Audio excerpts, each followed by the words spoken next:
Sir ఎర్రమట్టి దిబ్బలు నిన్నటి నుంచి బాగా వైరల్ అవుతుంది. అంటే తెలుగుదేశం వాళ్ళే దాన్ని మ కబ్జా పెట్టారు. దాన్ని పవన్ కళ్యాణ్ ఆపడానికి వెళ్లారు అని చెప్పేసి వార్తలొస్తున్నాయి. అసలేంటి సార్ ఈ భూ కబ్జా విషయం? మామూలుగా మనకి ఆంధ్రప్రదేశ్‌లో పర్యావరణం అనేది ఒక మేజర్ ఇష్యూ. ఆంధ్రప్రదేశ్‌లో దేశంలో ఎక్కడైనా మనం ఆంధ్రప్రదేశ్ మాట్లాడుకుంటున్నాం. పవన్ కళ్యాణ్ ముందు నుంచి కూడా నాకు పర్యావరణం అంటే ఇష్టం. నాకు పర్యావరణాన్ని మనం కాపాడాలి అని చాలాసార్లు స్పీచ్‌లు ఇస్తా ఉంటాడు. రెండోది నా శాఖ కూడా అందుకనే ఆయన పర్యావరణ శాఖ కూడా తీసుకున్నాడు. 5 శాఖల్లో ఒకటి అటవీ, పర్యావరణ ఇవన్నీ కలిపి ఒక శాఖ. సో, జనసేనలో బొలిశెట్టి సత్యనారాయణ ఆయన నోటెడ్ పర్యావరణ వేత్త. అంటే పర్యావరణ ఉద్యమకారుడు. ఆయన దేశంలో కొంతమందితో కలిసి ముఖ్యంగా అర్బనైజేషన్ మీద ఆయన ఎక్కువ పనిచేస్తుంటాడు. సో, ఆయన ఇంతకుముందు కూడా అమరావతి మీద కూడా ఆయన ట్వీట్ చేశాడు. అమరావతి ఇప్పుడున్న ప్రాంతంలో డెవలప్ చేయకండి, గుంటూరుకి ఎగువన చేయండి. ఇది ఎందుకంటే కృష్ణానదికి ఇరువైపులా 2.5 కిలోమీటర్ల దూరంలో ఏమి కూడా చేయకూడదు అనేది ఆయన ట్వీట్ చేశాడు అప్పుడు కూడా. సో, ఆయన ముందు నుంచి కూడా దాన్ని వ్యతిరేకిస్తున్నాడు.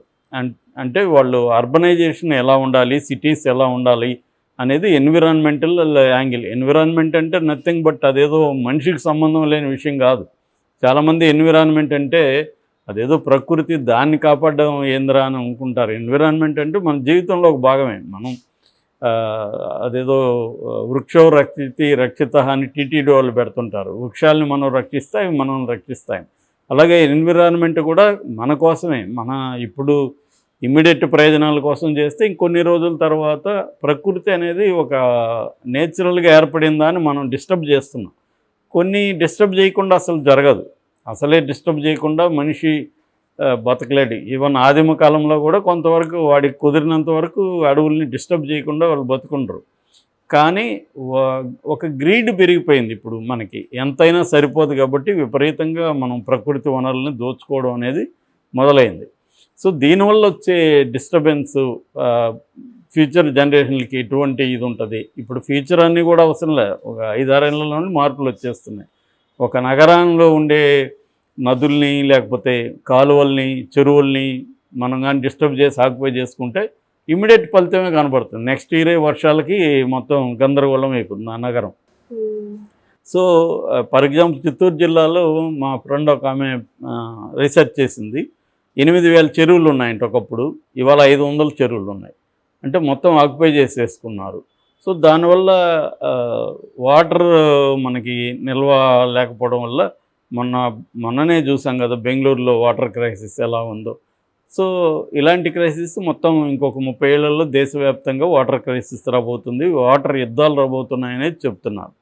అలాగా ప్రకృతిని కాపాడడం అనేది వెరీ ఇంపార్టెంట్. ఆ యాంగిల్లో బొలిశెట్టి శ్రీనివాస్ రీసెంట్గా అమరావతి తర్వాత రీసెంట్గా ఒక ట్వీట్ చేశాడు. అదేంటంటే ఎర్రమట్టి దెబ్బలు ఆక్రమణలకు గురవుతున్నాయి. తెలుగుదేశం పీరియడ్లో కూడా, గతంలో వైసీపీ పీరియడ్లో ఆక్రమణలకు గురైనాయి, ఇప్పుడు కూడా ఆక్రమణలకు గురవుతున్నాయని ట్వీట్ పెట్టాడు. దాంతో ఒకసారిగా తెలుగుదేశం యంత్రాంగం కదిలింది. అంటే ఇది పవన్ కళ్యాణే పెట్టించాడు ఆయన దగ్గర, ఆయన డైరెక్ట్గా రంగంలోకి రాకుండా. ఒక రకం పవన్ కళ్యాణ్ ఎన్విరాన్మెంటల్ శాఖ ఆయనది కాబట్టి, పర్యావరణ శాఖ, ఆయన ఇట్లాంటివి ఆయన బాధ్యత వహించాలి. కానీ ఆయన డైరెక్ట్గా వస్తే అది రాంగ్ సిగ్నల్ వెళ్తుంది, మనం కూటమిలో ఉన్నాం కాబట్టి అని ఆయన ఇండైరెక్ట్గా బొలిశెట్టి ద్వారా చేయిస్తున్నాడనే ఒక ఇదైతే వచ్చింది.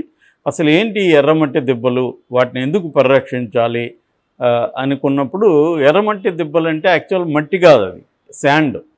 ఎర్ర ఇసుక దిబ్బలని పిలవాలి, కానీ అలవాటుగా అది ఎర్రమట్టి దిబ్బలు అని అంటున్నారు. రెడ్ శాండ్ హిల్స్ అంటారు వాటిని.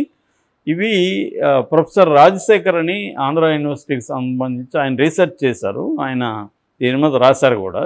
ఆయన ఏం చెప్తున్నారంటే, ఇవి ఏర్పడి దాదాపు 18 లేదా 20 వేల ఏళ్లకు ముందు ఏర్పడినాయని చెప్తున్నారు. సో, 20 వేల సంవత్సరాలకు ముందు. అప్పుడేంటంటే లాస్ట్ గ్లాసియర్ పీరియడ్ అంటారు. గ్లాసియర్ పీరియడ్ అంటే మంచుతో భూభాగం అంతా కప్పబడిపోయి ఉంటుందన్నమాట. దాన్ని గ్లాసియర్ పీరియడ్ అంటే. ఇది చివరి గ్లాసియర్ పీరియడ్. ఆ టైంలో సముద్రం గడ్డకట్టింది. సముద్రం గడ్డకట్టిన తర్వాత కరగడం మొదలుపెట్టింది. ఆ కరుగుతున్నప్పుడు గాలులు ఇచ్చాయి. ఆ గాలులకి ఆ సముద్రం ఒడ్డున ఉన్న ఇసుక లేచి వచ్చి దూరంగా పడింది. ఆ పడింది మేటలు అయినాయి. అలా ఏర్పడ్డాయి ఇవి అనేది ఆయన చెప్తున్నాడు రీసెర్చ్ చేసి. సో ఇవి ఎందుకు ప్రత్యేకం అంటే ఇది నేచురల్గా ఇలాంటి దెబ్బలు దక్షిణ ఆసియాలో, సౌత్ ఏషియాలో ఓన్లీ 3 చోట్లే ఉన్నాయి. ఒకటేమో మన విశాఖపట్నం నుంచి భీమునిపట్నం పోయే దారిలో 20 కిలోమీటర్లు విశాఖపట్నానికి ఈ మనం చెప్పుకుంటున్న ఎర్రమట్టి దిబ్బలు. ఇది కాకుండా తమిళనాడులో పేరి అనే ఒక ప్రాంతంలో టెర్రీ దిబ్బలు అంటారు వాటిని.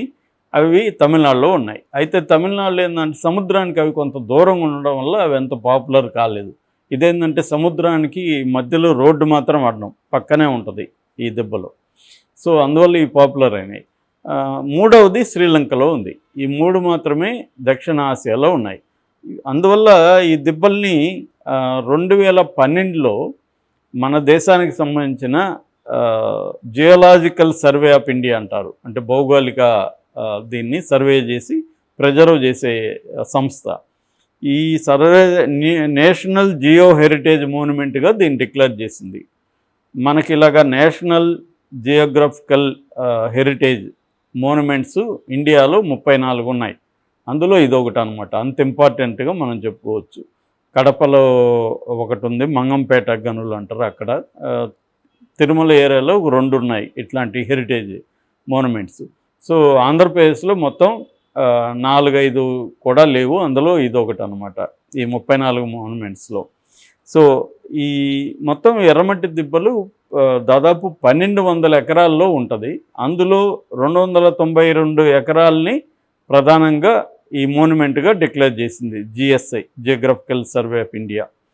సో అందువల్ల దీన్ని మనం ఒక హెరిటేజ్గా కాపాడుకోవాలి. ఇప్పుడు చాలా యూరప్ దేశాల్లో సో మన ఇల్లు కూడా మనం కొట్టేయడానికి కానీ దాన్ని రెనోవేట్ చేయడానికి కానీ పర్మిషన్ ఉండదు. నీళ్ళు ఎలా ఉంటే అలాగే ఉండాలి. దాని మీద నేను ఇది కట్టేసి అపార్ట్మెంట్ కడతా అంటే వాళ్ళు పర్మిషన్ ఇవ్వరు, ఎందుకంటే అది హెరిటేజ్ దీని కింద ఉంచేస్తారు అలాగా. సో అటువంటి రూల్స్ అక్కడ ఉంటాయి హెరిటేజ్ని అంత కాపాడుకోవాలని. మన వాళ్ళు ఏంటంటే ఇక్కడ ఆ మధ్య మా ఫ్రెండ్ బుద్ధిజం మీద రీసెర్చ్ చేశాడు, పల్లావుద్దుల శశికుమార్ అని, ద వీల్ అనే బుక్ రాశాడు. ఆయన ఏం చెప్తున్నా అంటే చాలా చోట్ల తెలంగాణలో కానీ ఆంధ్రాలో కానీ ఈ బుద్ధిస్ట్ సైట్లో ఉండే ఇటుకల్ని తీసుకెళ్ళి బాత్రూములు కట్టుకున్నారంట. సో అది మన పరిస్థితి. సో ఇక్కడ అంటే బుద్ధిస్ట్ సైట్ దాన్ని ప్రిజర్వ్ చేయాలి, అదేం లేదు. దానివల్ల మనకి ఉపయోగం ఉంటే తీసుకెళ్ళిపోవడం, అటువంటి కల్చర్ మనకి ఎక్కువగా ఉందన్నమాట. సో దీన్ని ప్రిజర్వ్ చేయాల్సిన అవసరం ఉంది. సో ఇప్పుడు ఏమైందంటే ఇది గత కొంతకాలంగా ఆక్యుపేషన్కి గురవుతుంది. దీన్ని మెల్లమెల్లగా తవ్వేసి తీసుకెళ్ళిపోతున్నారు.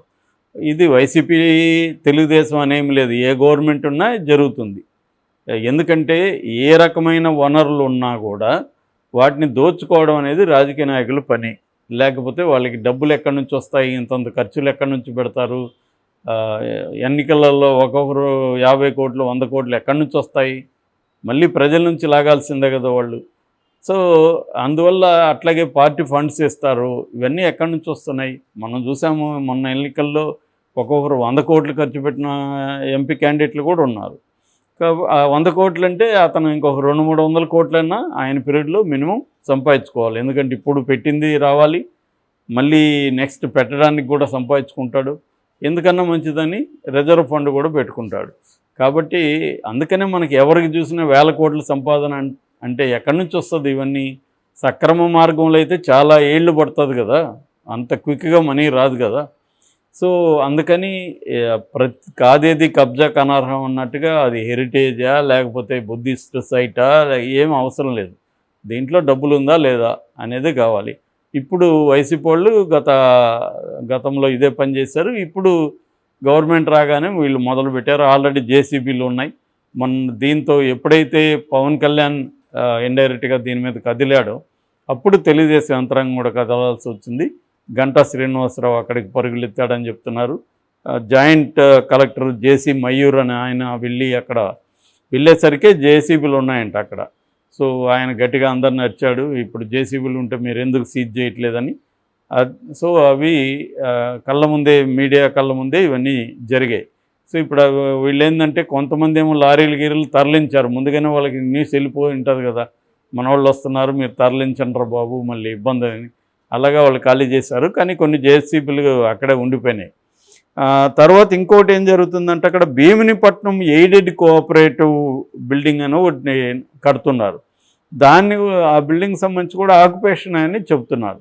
అది కూడా ఇప్పుడు పనులన్నీ ఆపారని చెప్తున్నారు. ఆపి దీని మీద విచారణ జరుపుతామని గంటా శ్రీనివాసరావు నిన్న అనౌన్స్ చేశారు.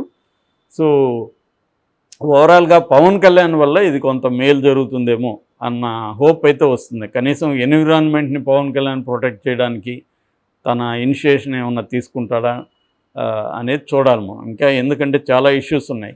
పవన్ కళ్యాణ్కి ప్రాబ్లం ఏంటంటే తను నమ్మినది కొంత చేయాలి, అట్లని తెలుగుదేశంలోకి యాంటీ కాకుండా ఉండాలి. సో అలా బ్యాలెన్స్ చేసుకుంటా వెళ్ళే కార్యక్రమంలో పవన్ కళ్యాణ్ ఉన్నట్టుగా మనకు అనిపిస్తుంది. ఏదేమైనా దీన్ని ఖచ్చితంగా మనం పవన్ కళ్యాణ్ అప్రిషియేట్ చేయాలి. ఈ విషయంలో ఇటువంటి ఒక